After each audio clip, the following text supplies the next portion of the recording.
Hello, welcome to the Mantis Show. Back for another week, the only podcast featuring an insect, an inanimate object, and a man claiming to be a medical professional. I'm your host, Mantis.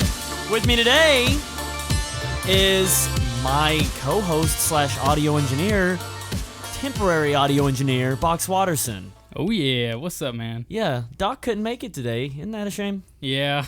Yeah, he told me that he was going to a Beyblade convention. Yeah, something like that. That seems like him. Yeah.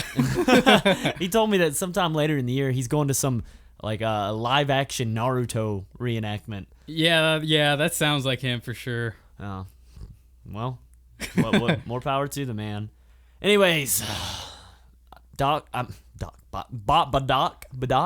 I mean, yeah, pretty much. You're both people today. Today. You get to mess with the computer and give me hand signals and cues and tell me when I'm screaming too loud. It's very complicated stuff here. Yeah, you get to see my fat sound waves and see how much smaller everyone else's is. It's squiggly and I don't know what I'm looking at, but I'll figure it out. It's like the Colorado Rockies, like compared to the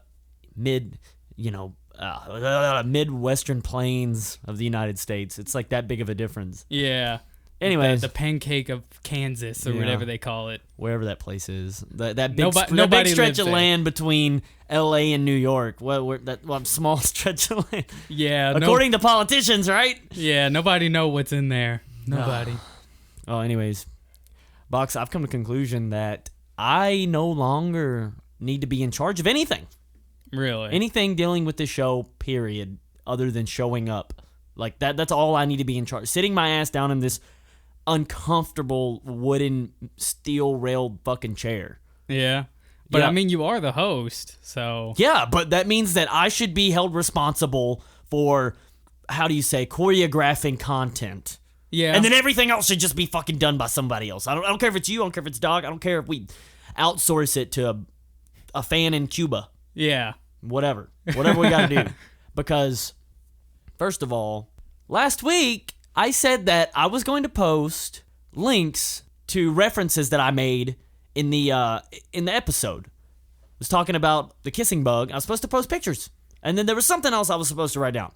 Didn't do it. Yeah. Didn't do it.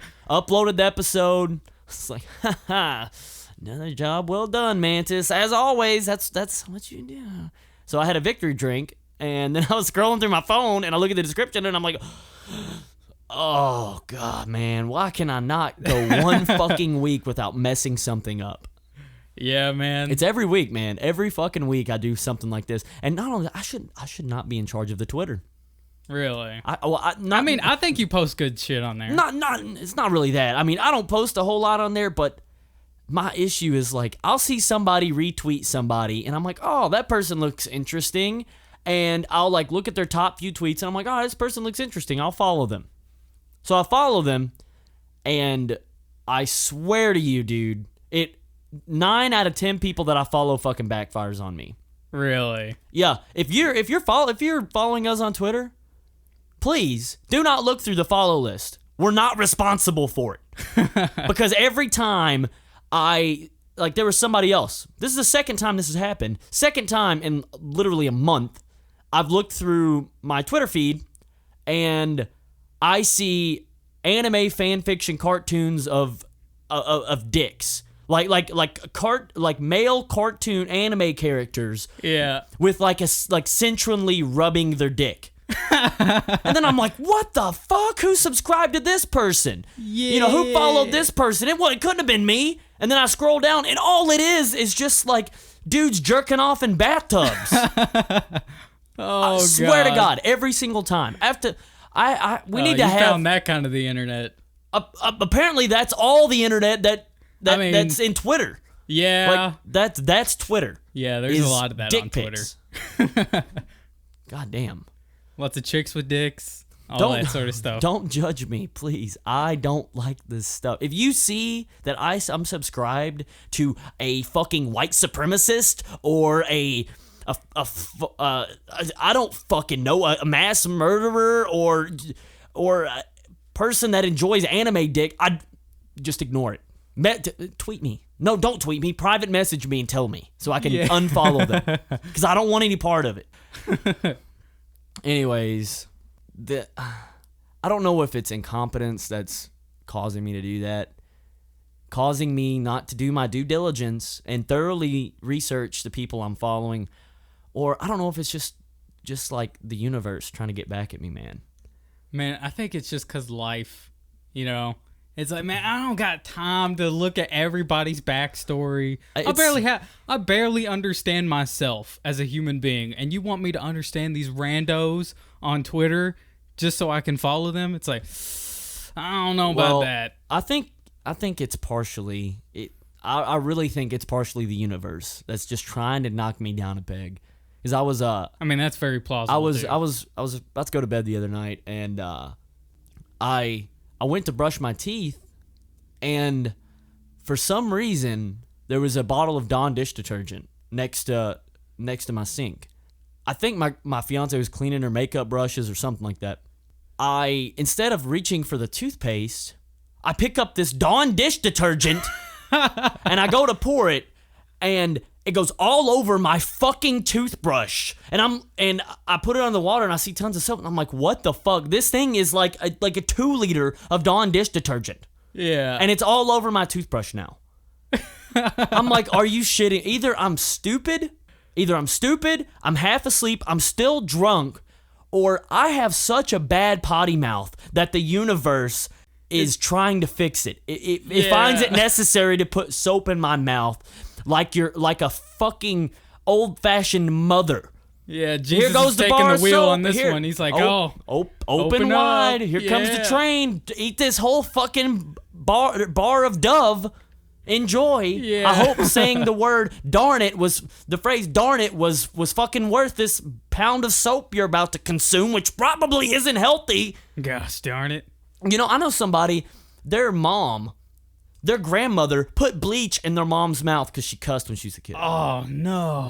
Fucking bleach. I mean, I understand a bar of soap, but fucking bleach? Bleach, dude. Straight bleach. Oh, my God. I know bleach. Yeah. Trust me.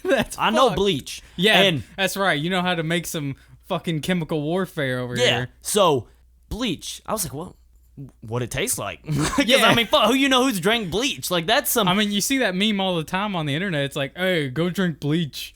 But this motherfucker actually did it. What's it taste like? Yeah, exactly. But apparently it tastes like metallic-y. Yeah. Like kind of metallic-y. I could kind of figure that just from the smell. Yeah. I'm sure she didn't have bad breath for a while. I'm sure it smelled like a fucking swimming pool for a while, but yeah.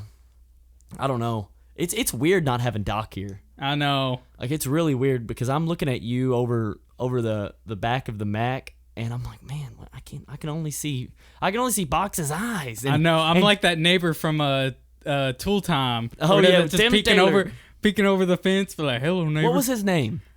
Doc would know his name. He would. He knows all it. those weird random facts. And Doc is like 6'4", so he clearly Yeah. He clears that thing by a couple inches, so I can see his nipples. He's so fucking tall.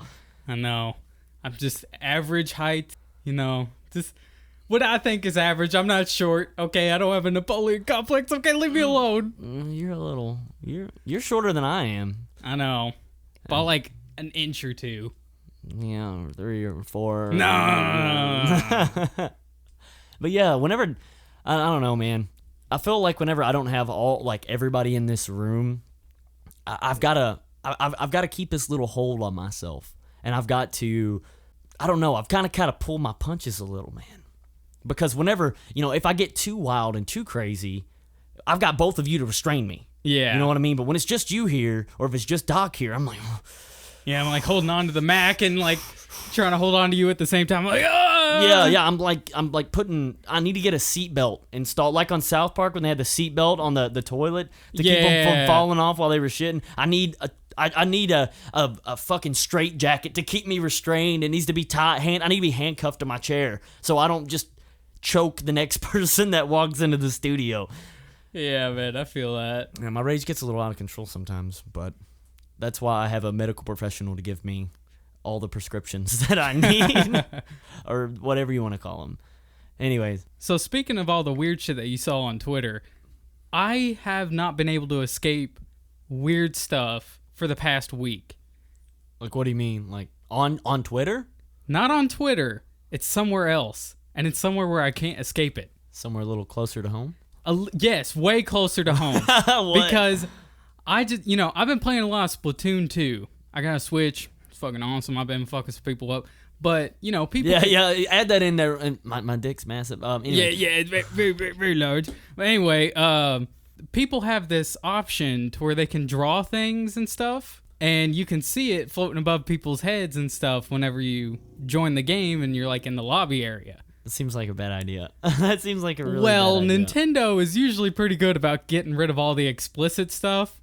But there's something that's not technically explicit, but is very degenerate. Is it a penis? No, it's not a penis. Splatoon has been invaded by furries. And I can't imagine why. A game about squid people, and then this group of people that like to think that they're animals coming in and invading it?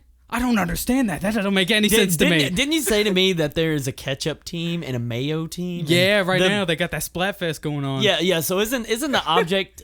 Explain the object of the game. So you're just supposed to shoot your guns that shoot ink, and you're supposed to cover as much territory as possible, and whoever has the most wins. So I'm gonna take a wild guess at what color ketchup. Ketchup is the color of ketchup. It's red. Okay, so what about mayo?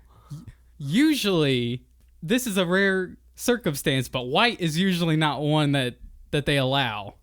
Probably for obvious reasons. For the splatter, the splatter little paint. Yeah, exactly. Probably for obvious reasons. But now they brought out white ink for the mayo team, and I'm like, those memers. It's squid semen. Exactly. Because they're in the fucking ocean. Get it? You get it? Seamans. But yes, furries have invaded my video games. I mean, so I just can't escape degeneracy. That sounds interesting. That sounds kind of interesting to me. I've always wanted to talk to one of those guys and be like, so that's what gets you off, huh? Yeah. I don't get it. So, I mean, all those furries. Where do you buy a costume like that? Dude, I don't know. I think they make them or something. That always amazes me, man. The people, the cosplayers, and all the people that go to these comic book conventions, and I guess furries too. Yeah, furry conventions. They people, but man, Doc would probably go to one of those, but yeah, that's probably what he's doing. He probably fucking lied. Yeah, he's probably at one of those furry conventions. He's like, what's the coolest thing I can think of? A Beyblade convention. Yeah, that's the coolest thing Doc can think of. Anyways, man, I've got an idea for the show. Big idea, huge publicity. It's gonna propel the Mantis Show into the limelight. We are going to be the up and coming new guys that just sweep the entire. We change the whole game. We're gonna change the whole game with this. People are gonna say, man, that Mantis, that Box, and that Doc, those are some crazy motherfuckers. Mostly Mantis because of what I'm about to tell you. I don't know if on your drive over here, I don't know if you saw. Next, did you drive past Arby's? Yeah.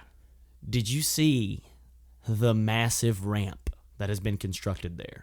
No. There's literally I shit you not, it's at least 50 foot tall, this giant dirt mound ramp that has been, I don't know why it's there, but for the past 2 weeks, I've seen a dozer come through, he's flattening all this land, and he's making it into a massive ramp. And, really? Well, what do you do with a ramp? You go up it. Yeah, Dukes of Hazzard. What do you do when you're really fucking cool, like an Evil Knievel like ask motherfucker, like I'm a new age Evil Knievel. This is the publicity. I can't keep it in anymore. My stunt is going to be, I'm going to go hot rod on this shit, and I'm going to jump this ramp on a dirt bike or a motorcycle or something, and we're gonna sell tickets to it, Box. Oh my god. We're gonna get the bleachers. We're gonna have dudes with those little popcorn boxes they got a strap around their neck, and they walk up the bleachers and they like throw hot dogs at fans. Yeah. And they're selling overpriced beers and drinks.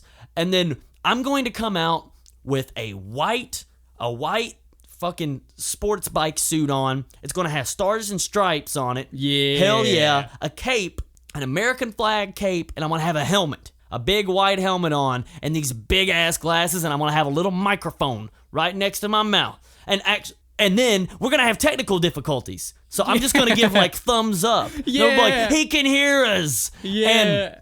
And then I'm gonna jump this fucking thing, and rather than do what other people do when they jump ramps, land. Who cares? Like, I think it's stupid. I think it's really stupid. The whole premise of shows like that. They're doing it all wrong.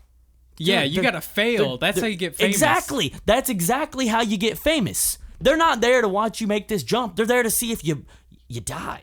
Yeah, exactly. So I'm gonna take the best of both worlds. This ramp is so massive, and it has such a vertical incline that what I'm going to do is I'm going to go super fucking fast. I'm going to hit this son of a bitch.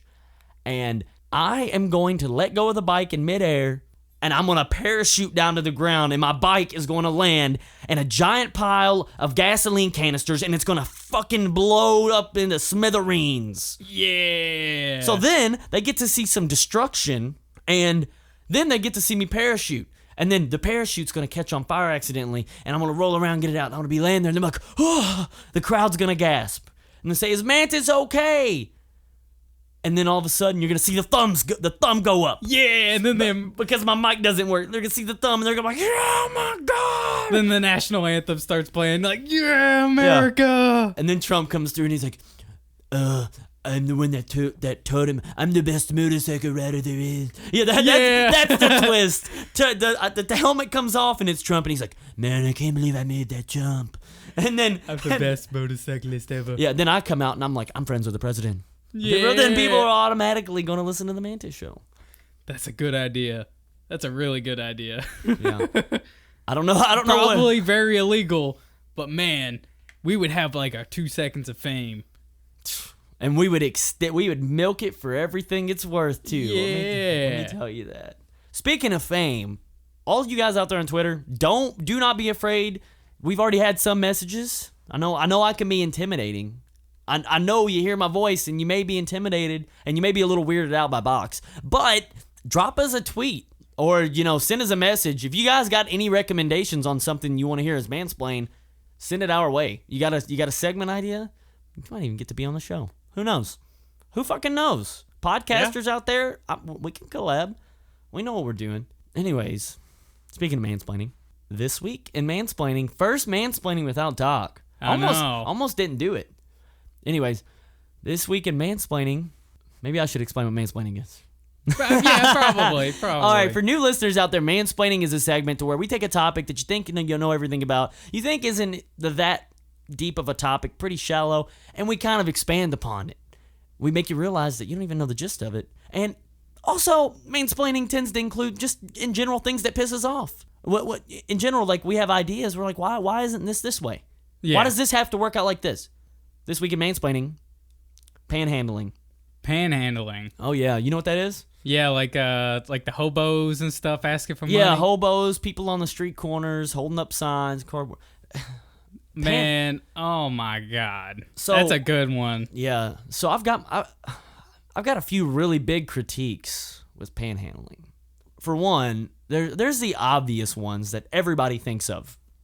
The moment you say panhandling, everybody's immediately going to jump to the conclusion that they think that I'm going to say, oh, they're lazy.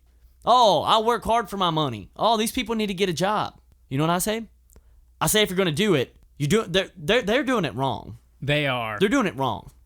They're not taking the capitalist mindset. Yeah, so you got to do it in a way that manipulates the public to where you get the most money possible. So I'm under the impression that I've seen so many of these people off of interstate exits that I think there's a panhandling class that they all go to. Yeah. Because they all do the same exact thing. The same exact thing. They have the same mannerisms, the same look, just the same hand. They got the same fucking handwriting. Yeah. Is there a hobo store to where they go through? It's like, I'll pick this one. I'll pick this sign that's already pre-made. I'll take depressed drunk who's an army vet. Yeah. Like, what the fuck, man? So these guys hold up their cardboard signs and they always say something like, need help, anything will be appreciated. God bless. Smiley face. Yeah. That's what it is all the time. So they stand here on these corners, and they got it down. This is the mannerism part. They all just kind of look just like they're, trying to avoid eye contact, looking off in the distance. No pressure. Low pressure situation here. If you're sitting right next to him, he ain't gonna pressure you into giving money. That's a mistake. Yeah, that's a mistake. That's a mistake. Because if I can't see your, and they always got sunglasses on. Yeah. If I can't see your eyes, I can't see into your soul.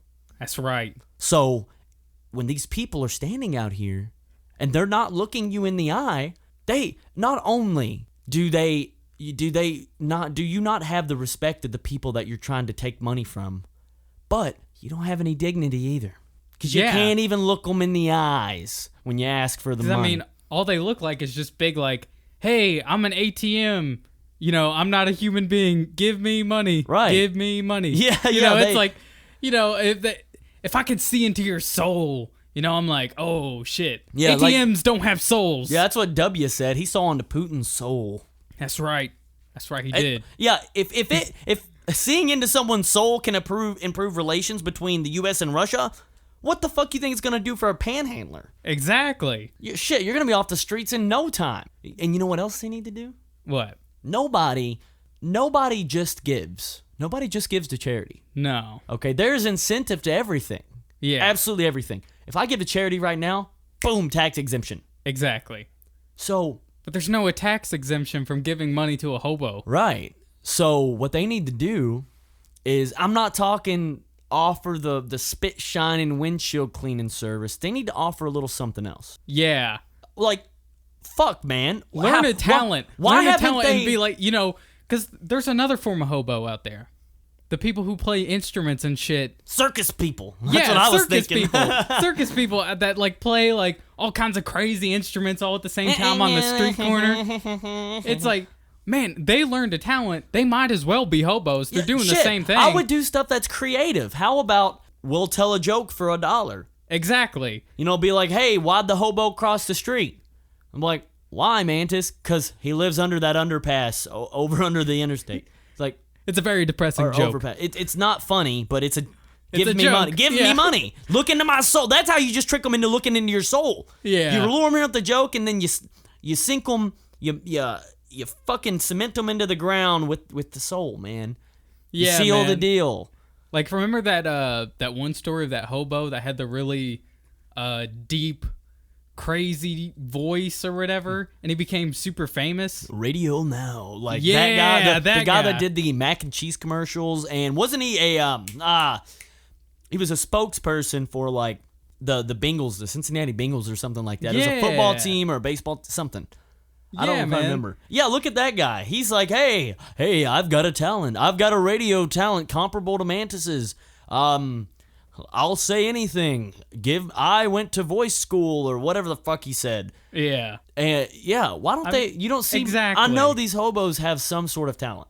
Exactly, man. That's why if anything were to ever happen to me, we'll truffle shuffle for change. Like, exactly. You got to have, if something major happens, you got to have a talent somewhere. So if you're a hobo, you got something to fall back on. You don't need like a secondary degree. No, you need a talent in case you become a hobo to make money. I just thought of the truffle shuffle. Like, best case scenario, you truffle shuffle, they give you money. Worst case, you truffle shuffle, get arrested for indecent exposure and get 3 square meals a day. Yeah, exactly. It's a win-win. But yeah, I get what you're saying with the escape like situations with the talent. So if you're a hobo and you're playing craps and playing cards or something out with your hobo buddies, and your talent is card tricks or throwing cards, you screw one guy over, you throw one of these cards, you ninja star it into his face, and you just, you temporarily obstruct his vision with the flurry of cards, and that gives you just enough time to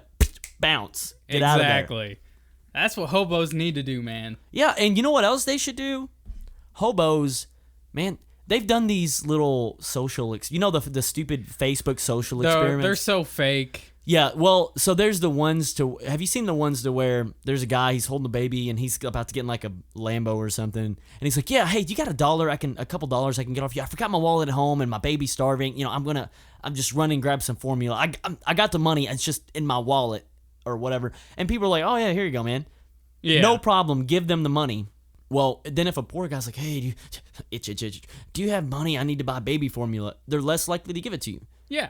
So why don't hobos, how about they rough it out for a couple weeks or however long it takes them. They save up their money and they go buy a decent set of clothes, like a suit. Yeah. Like a suit at Goodwill. And then they can go to the other hobos and ask them for money. Well, it's like the social experiment. That's not exactly. Yes, well, then the hobos do give more, so I guess that would make sense. See, that would work. I was going for the direction of just ask the normal people and pretend you locked your keys in your car, but it's not really your car. No, you go to the other hobos. That's right. Take advantage of the people who are easiest to prey. Exactly. Or you could just fight them and take. They're not gonna go to the police. No, but I mean, that's fucking awful. Oh my, a lot.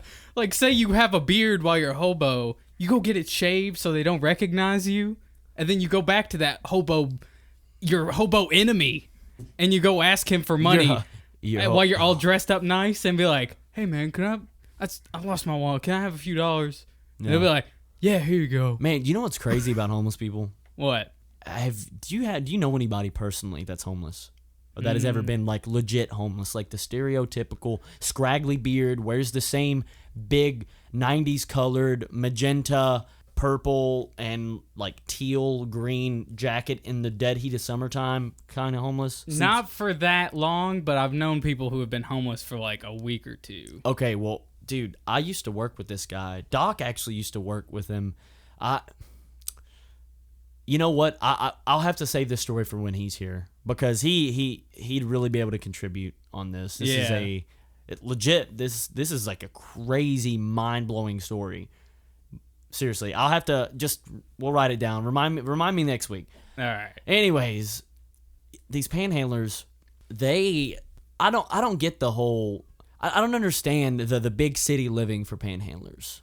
Yeah. Like if you're really homeless and you're really starving and the soup kitchens aren't enough, why not just hitch a ride and go out to the country somewhere and Bear Grylls this shit? Yeah, dude, that's what I'm saying. Just live out in the middle of the woods, pick berries. It's like Ark Survival Evolved. Yeah, you go out, you punch a tree, you make a pickaxe, you take the pickaxe, you get flint and stone, you take the flint and stone, you build a fucking house, and you build a fireplace, and you cook, and you kill T-Rexes and get meat. I mean, that sounds like real life, so...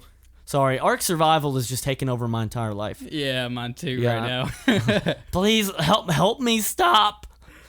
But yeah, man, I've said that before, like, to a couple people. I'm like, man, if I ever run out of money, I'm just gonna live in the woods. Even if I don't run out of money, that's something that...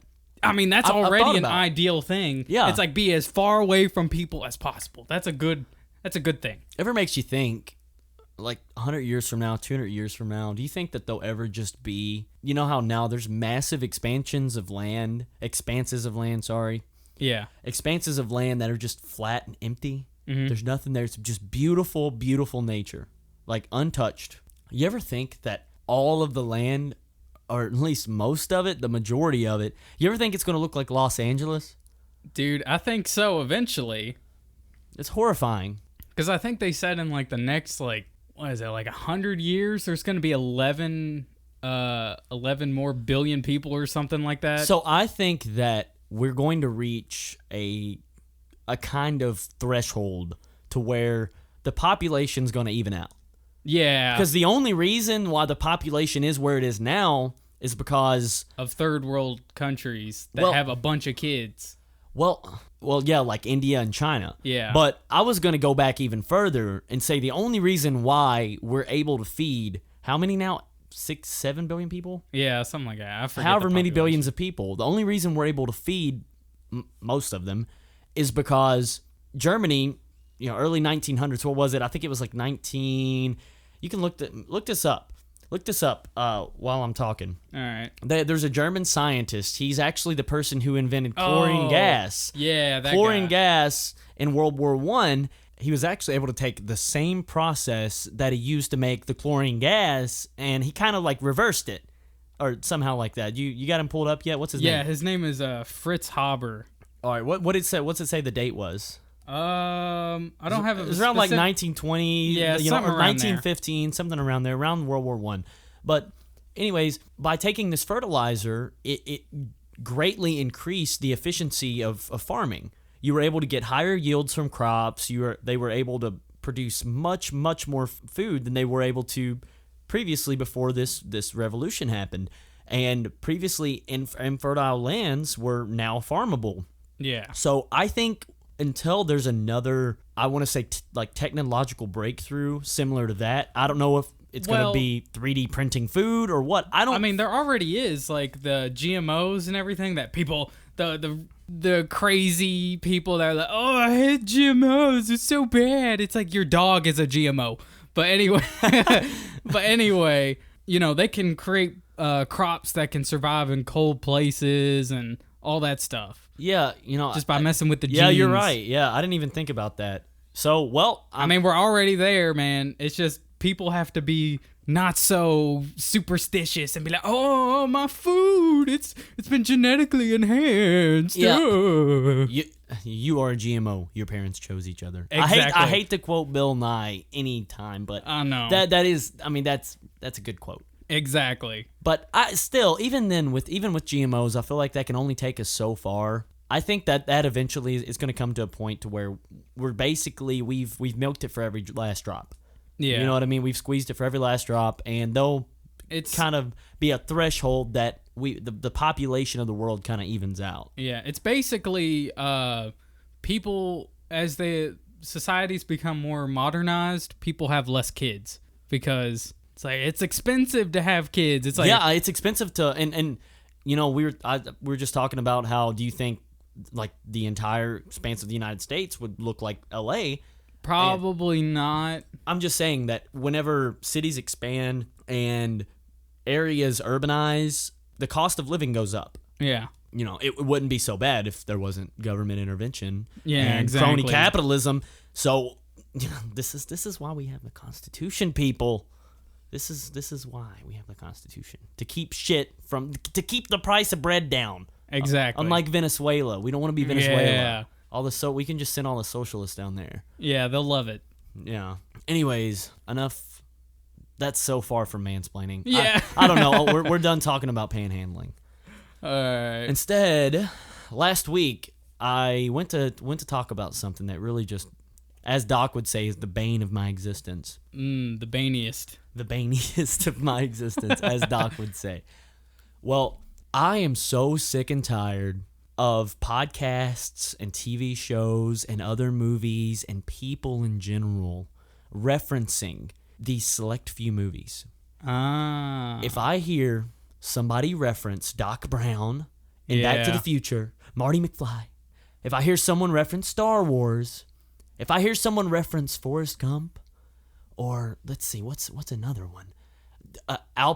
Pulp Fiction, Scarface. That's a good one. Pulp Fiction, Top Gear, Die Hard. If I hear any of these fucking movies referenced ever again, I'm gonna blow my brains out. I'm so sick and tired of hearing it. There's so many other movies out there. There's so much other shit you can reference. Reference your own. Do what I do. Reference yourself. Exactly. Quote yourself. But I'm the funniest person that I know. So why would I quote Jim Carrey from The Mask whenever I can quote me, Mantis? Yeah. It's just, I'm so sick. I'm sick and fucking tired of it. Quote nothing. Quote the alphabet. B the alphabet. Yeah. No, but I've come up with a defense mechanism to this. Next time I'm in a situation and say I'm in my car and I'm on the interstate and I'm going 88 miles an hour, and then Box looks over me and goes, well, that is the speed to activate the DeLorean, the flux capacitor. I'm gonna say, oh yeah, that reminds me. That's just like Space Jam, right? Yeah. It's just like Space Jam. Oh, that reminds me of that time in Paul Blart Mall Cop where he's on the Segway. I'm just gonna derail their reference with a terrible reference. It's like Air Bud 2. Oh, that's like somebody be like you see some guy run up and steal a candy bar out of a gas station and shoot everybody up, and they're like, man, That's just like that one movie where the guy runs in mask. I'm like, no. I think you're mistaken. This is just like the time in Lizzie McGuire's Cadet Kelly where she's coming into or I start quoting Amanda Bynes movies. And just like, man, you just completely destroyed my reference. And the thing is, if you use shitty movies or really obscure dumb movies, it's funnier. It's way funnier than to use something that everybody else knows. You could quote Indiana Jones and the Temple of Doom, or you could quote, what's that movie, The Alaskan Dogs, where there's that guy, black comedian guy that was in every single movie from 2003. Oh, Snow Dogs. Snow Dogs. You can quote. I would much rather you quote Snow Dogs. Please quote. You need to. Where are the Norbit quotes? Yeah, Norbit. Please. Yeah. Eddie Murphy. He's funny. Yeah, he's very funny. Let's quote fucking Eddie Murphy. But seriously, Box, I give you permission. You can use that tactic. And I want to know how it works, because I need more than just my sample size. I'm going to need multiple individual listeners. Derail Indiana Jones references with my Star method. Wars. Or especially. Star Wars, or anything. Any reference of a movie. Next time somebody says life is like a box of chocolates, tell them, yeah, life is like a box of chocolates. That reminds me of the part in the I can't quote Shawshank Redemption. That's another one. Look, I'm doing it. Derail me, Box. Say something. I can't think You're of any right. shitty It is movies. just like Agent Cody Banks. Yeah, like that movie. Awesome. It's like Spy Kids. Yeah, I like Spy Kids. That's just like when the thumb people. Yeah, the thumb people. Capture the thumb people. It's just like that. You got anything this week? You got it? Not really. I mean, I've got an idea. Maybe we could do some hypotheticals. Oh, okay. Since figured since we lost Doc today, I didn't know exactly what my segment thing should be because we lost some of the dynamic here. But I figure everybody loves a good hypothetical. All right, give me a hypothetical because I don't. Give me time to think of some. I may not even be able to think of one. All right. One. Okay. Would you rather be invisible, but every time you get close to a woman, a loud air horn goes off out of your ears, and everyone can hear it? Or would you rather every time you cut the grass will come back 5 times larger every time you cut the grass in half the time? Well, of course, the woman one, because you can at least see a boob for a second. Why the second one? There's no benefit to the. What, me cutting the grass? That's right. Is that the positive? I couldn't think of anything. I mean, if I'm Hank Hill, maybe I'll take the grass one. Yeah, that'd be so much fun. That's it. I'll take the grass one, because then I can cut the grass again. Oh, it'll just be better. It'll just be so great. That's so great. Cutting that grass. All right. God dang it, Bobby. You speak English. All right, give me another one. Okay, because these are all just coming off the top of my head. So right off the dome. Right off the dome. All right. Let's see. Fucking invisible. And it's like saying you poop, and here's one. You poop, and every time you wipe, you gotta poop again. Yeah. And you pull a Larry the Cable Guy, and you make a poop lasagna. A poop lasagna. Nobody wins. There's no positive to that, Box. That's terrible. Okay, here's one. Would you rather have, for the rest of your life, free fast food, but there's a 75% chance that they're going to fuck up your order? Or so about a 10% less chance than right now. Yeah, everyday exactly. life. Exactly. Okay. All right. Or would you rather every time you get in your car, the radio will only blare, and you can't turn off the radio. It will only blare Justin Bieber, but gas is free. Oh, that was a good one. I was like, man, here you go with another one that has 0. I'll take the fucking Justin Bieber.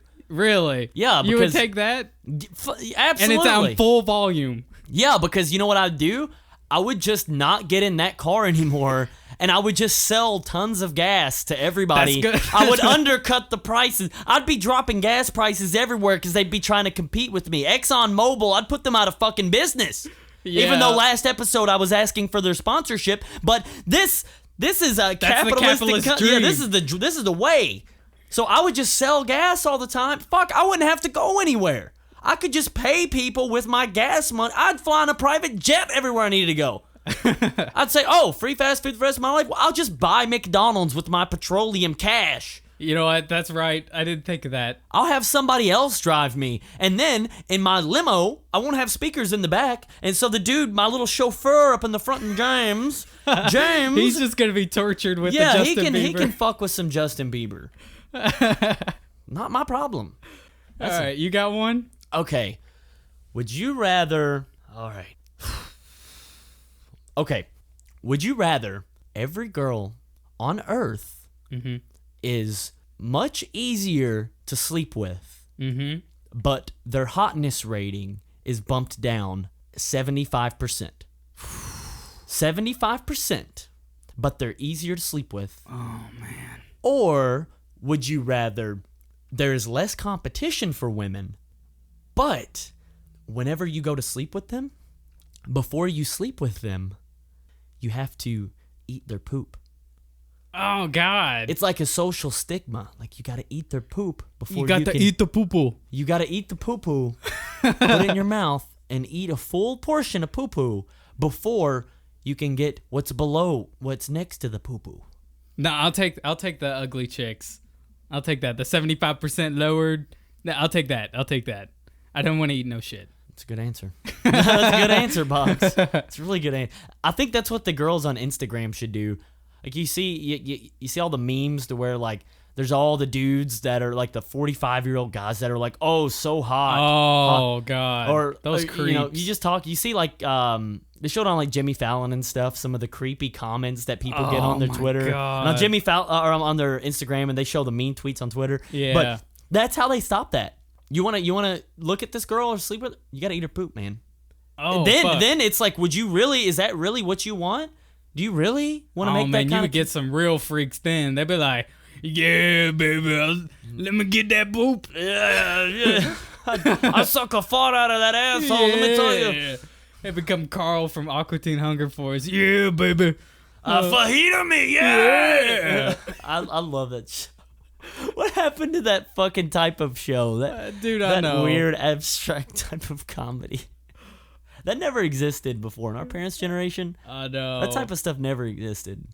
And I don't even want to say that's a product of the internet, because that started in the early 2000s. That's like a... Yeah, it was like actually like in early, like 98 or 99, somewhere around there was when Adult Swim started. So, but back then I think they only did like Space Ghost Coast to Coast, which was also a great show. I can't talk about... I just keep thinking of the poop. The poop. Eat the poo-poo. Yeah, the old African that guy explaining what gay people are. Yeah, he takes the poop out of the butt and he eats the poo-poo. Yeah, look that video up. Look that video up. It's like a Kenyan guy or something, and they're trying to ban gay marriage by saying that it's this horrific thing and that gay people are these monsters. They take the feast and they put it in the anus. Yeah. And then they grab the poo-poo and then they eat the poo-poo. Yeah, and people believe it. They're gasping. Oh, God. Well, I think since Doc isn't here, in memoriam of him, because he's as good as dead does, because once you leave the Mantis Show, even for one episode, you're dead. Yeah, you just don't exist anymore. Yeah, in memoriam of the Doc that used to be until, next week, I found it necessary to do a Doc segment. The bane of my existence. But instead of being from my perspective, Mantis, it's going to be from Doc's. Or at least what I think Doc would say. The ghost of Doc. Yeah, the ghost of Doc. The ghost of Doc's past. So, the baniest of Doc, as he would say, of Doc's existence this week is men that can't commit. I'm sorry, I can't even hold it together for that. So, the thing that Doc really has an issue with is whenever he goes out on a date with a guy and they're hitting it off really well, so they sleep together. They do all sorts of just vile things. They eat the poo-poo. They eat the poo-poo. They do such vile things, and they meet up a few more other times for lunch, and they kiss each other, and Doc wears a dress. He really hates it whenever he asks the guy to move in with him, and the guy just doesn't want to. Yeah, that's always the worst. Yeah, Doc really hates it whenever he puts all this effort into making himself look, nice and presentable, and he's just taken advantage of, and he's just used for his cocksucking abilities. Doc really just it's a misuse of his time. It's unfair. And I think Doc would have a solution for this. Yeah. And this is a weird solution that Doc has thought of. Yeah. And I don't know why he told me to say this. So Doc says that to get that wedding rings and talking a man into settling down, wedding rings are very intimidating. Yeah. They're very, very, very intimidating. They feel very limiting to some men. So Doc has proposed a better solution. The solution is, of course, feces related, because that's a common theme, a recurring theme in the Mantis Show. Yeah. So what happens is you take a folded piece of paper towel and you press it onto your lover's bum right after they've done their business. And there's a perfect little kiss mark, a little just imprint of the rim of their booty. Okay? Uh-huh. And you fold this piece of paper towel, this toilet paper up, and you just put it in your back pocket. You put it in your wallet, put it in your front pocket. You got to just carry it on you all the time. Your front pocket? Yeah, anywhere. You just got to keep it on you. And then if you think of being an adulterer and committing some sort of infidelity, then you realize, man, there's a piece of my lover in my pocket. And what if I did have sex with this person? And what if they undressed me and it accidentally fell out of my pocket? They'd be like, what is this? And they'd unfold it and they'd be like, oh, that's repulsive. That's disgusting. Yeah. Man, Doc's got a sick imagination. Yeah. This is gross, Doc. But that little piece of your lover, that little part, that's the most intimate part, private part of their body. Oh my God. So you're gonna feel the very essence of that person, and the very essence of their privacy, and the trust that they've instilled into you, because you've got their butthole fingerprint right there, their unique little ring of love, and it is much more effective than that ring made of metal that goes. So around that'll your make finger. them commit is by having an imprint of their ass. Yes, because they're not made out of poop. Yeah, because not everybody's gonna know it's there. It's not gonna be. There's not gonna be the societal pressure. People aren't gonna look at them differently. They're not gonna know if you got a piece of poop in your pocket or a poop residue toilet paper in your pocket. They're not gonna know that. Oh, look. I'm just speaking.